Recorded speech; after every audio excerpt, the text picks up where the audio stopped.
Hi everyone, Lewis here. Today I'm going to be bringing you guys a video talking about a game I'm assuming because you clicked on this video you probably don't know too much about.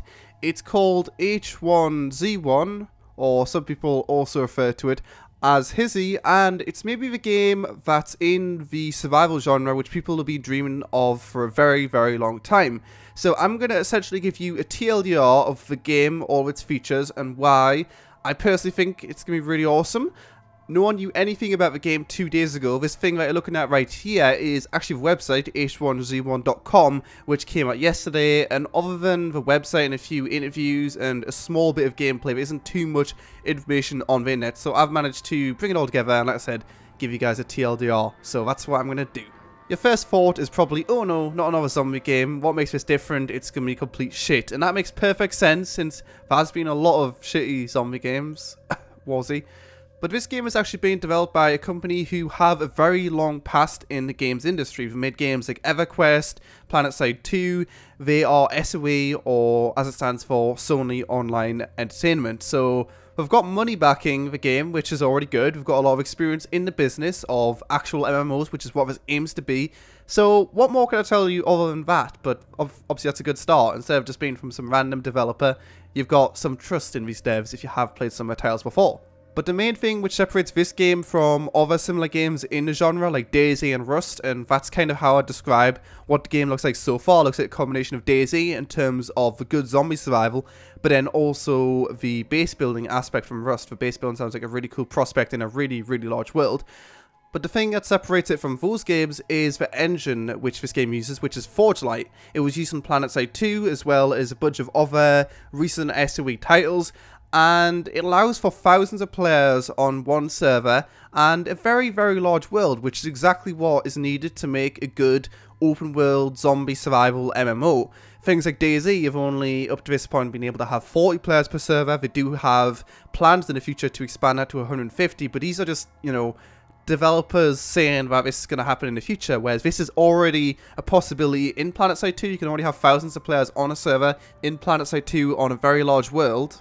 But what they're saying is you're going to have thousands of players on one world. It's going to be a bigger world than PlanetSide 2, which it's all possible within the engine. It's not like we're just, you know, like I said, just saying something's going to happen. It's something which you can already do with that engine. So using this engine, it's pretty much perfect. PlanetSide 2's an FPS MMO, and that's exactly what this is going to be. It's going to be an FPS MMO, but of course with a zombie twist in a massive open world. It's already been confirmed in interviews by the CEO of SOE, John Smeedley, that the world is not only going to be bigger than PlanetSide 2, but of course, like I said, it is also going to have the possibility of having thousands of players in that one world interacting with each other. I mean, if they all want to come together, then they can do that. So that prospect alone just isn't possible in other engines, and ignoring the possibility of people coming together, just having this world where you're able to travel from one side to another and see player camps between those different places, be able to raid camps, it's something really you haven't had the good combo of with DayZ and Rust kind of going separate paths. I mean, DayZ will in the future have vehicles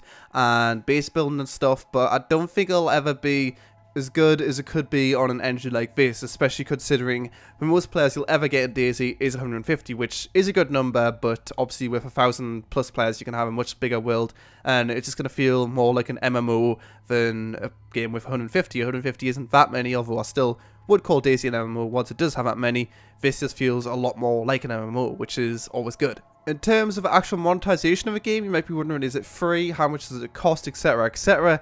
Well, I'd say, personally for me, unfortunately, it is free to play. I'd rather just have a game which is a full price, and even having a monthly fee on top of that, I wouldn't mind paying that, because then I'm feeling like I'm getting the full thing. But it is going to be free to play, which means there is going to be some monetization features which maybe you won't like. But I did say that it's not going to be pay to win, but who the hell is ever going to say it is going to be pay to win? I mean, SOE, it's Sony. I'm sure they'll understand if I do this well, then it's going to be really, really big. So I don't think we're going to do anything stupid. It'll mainly be cosmetics, I'd imagine, with the things which you can actually buy, but it's going to be completely free to play. If you want to be in the Steam Early Access, which is, like I said, coming out in 4 to 6 weeks, that will cost $20, which has already been confirmed. But other than that, in the future, it's going to be completely free to play. Different servers with different game modes has already been confirmed as well, so you could have RP servers, third-person servers, hardcore servers, whatever the hell you want. There's a lot of money back in this thing, and assuming we use the engine to its full potential and listen to a community, I really don't see how it could possibly go wrong. And then also multi-platform, some people might be wondering about. Well, it is going to start off being exclusive to a PC, but as you might know already for PlanetSide 2, which like I said already is running a very similar engine. Well, it is the same engine, it's just, you know, different games.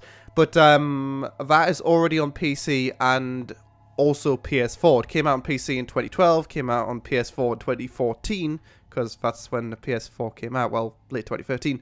But the point is, they have confirmed that in the future they have plans to port it over to the PS4 as well, so that's not exactly the hardest thing ever to do. Before the initial release, it is going to be PC exclusive, so consoles are definitely not out of the picture for this game, but it is confirmed for PS4, not so sure with Xbox One. There's been no talk about that at all. Performance of the engine as well, you've already seen some of the features of it. It looks very good. But does it run good? Well, that's another wonderful thing as well. I was playing PlanetSide 2 earlier, in fact, and I was running it maxed out. I was getting 60 FPS, well, not only streaming, but also recording at 1080p, and it looked pretty goddamn good. And also, a quote they said is, if you can run PlanetSide 2, then you can run H1Z1, Hizzy, whatever. So, that's pretty impressive. I've got not really the best PC ever, and I can run it at 60 FPS while streaming and recording, so it runs pretty good. I'd also say PlanetSide 2 is probably more intensive than H1Z1. It's not like there's going to be constant action in H1Z1, although there's going to be big bases and, you know, towns and whatnot and a bunch of zombies. But I'd still say PlanetSide 2 is just more intense in terms of flying vehicles everywhere, tanks, explosions, constant firefights, whereas it's going to be a bit more quiet on H1Z1. So yeah, that quote does kind of make sense. And if it runs that good on PlanetSide 2, then that's really awesome. It's something DayZ lacked. Of course, has the desync with players going through walls. I don't think that's going to be a thing in this engine at all. I didn't see any issues when I was playing it earlier myself on a US server as well. And also it runs good. So you can see why people are hyped up for this now, can't you? Well, maybe you can't, but you're crazy, man. You're crazy. But honestly, I don't think there's much else to say about the game. I mean, it's all up in the air. I don't know how long it's been developed for. That has not been confirmed yet, but of course it has been for at least a decent few months. There's only one gameplay video out right now, but that was from a while ago. There is going to be a live stream next week, which some people say is on Monday, which is going to be showing off the gameplay. Right now, the date is April the 10th. The announcement of the game itself was yesterday. It's still all up in the air as to how everything works, but base building, town building, fortress creation, being able to destroy those towns, being able to raid them, the simple mechanic of when you die you lose your gear, it drops on the floor. There's not going to be skills or levels, we'll be hunting, there's vehicles. Yeah, it looks pretty good. I don't really know what else I can say. In terms of concerns for the game, so far it's looking very similar to DayZ and like I said, Rust, but with this awesome engine and a shit ton of players on every server. My only concerns is, since the world's so big, it could be underdeveloped in terms of, you know, is it going to be these massive cities? So far in the gameplay, screenshots and videos, which there isn't too many of them, because like I said, it just was released yesterday, but they're all very small, so I don't know how the world's going to be.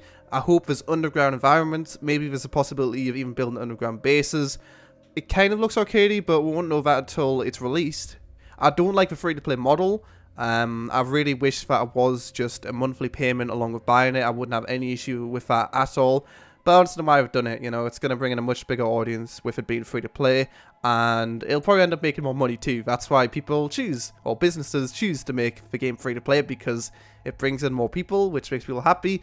And it also makes them more money, so it's a win-win situation for them, but it just makes some people like me very, very sad. And also a feature which I forgot to mention before is crafting. You might be wondering, is it in, since it was a very big part of Rust, and it makes the whole base building experience a lot easier. Yes, it is going to be in for weapons, for who the hell knows what you can even craft, but it's going to be in, and that's the important thing. But yeah, other than that, there's not much to say. All I could say is check out the website right now. All it is the thing which I was showing you guys right at the start of the video. But it's got some very spooky music, which you would have heard in the background of this entire video. So 10 out of 10 music. It's just got so much money backing it. It's a really good engine. I don't see how it can possibly be bad unless Sony Online Entertainment somehow fuck up. But they've made a lot of stuff in the past, so I don't see how it could fail, honestly. So yeah, tell me what you guys think of the game in the comment section below. There's been some mixed feelings about it. Some people saying it's going to be the next War Z. What? What are you talking about? I don't know what those guys are talking about, but I've seen YouTube comments and like thumbs up and stuff, like people saying it's gonna be, you know, pay to win shit. So, you know, I'm pretty sure Sony aren't gonna mess up on this opportunity. But yeah, tell me what you guys think in the comment section below. I'll leave a link to the website and a bunch of stuff in the description below, and also a subreddit which has got a decent amount of information, but it's all gonna be coming out in the upcoming weeks. And since it is gonna be playable to the public, if you invest $20 for the Steam Early Access, which is cheap as shit, so I can't complain. But yeah, you can play it in 4 to 6 weeks, so that'll be out in a month. We've got The Forest coming out soon in just over a month as well, so things are looking pretty good for the whole genre, and it's nice to see some games which are unique and innovative. Or something. Anyway, thanks a lot for watching. Like I said, leave a comment or whatever else. Definitely check out the game.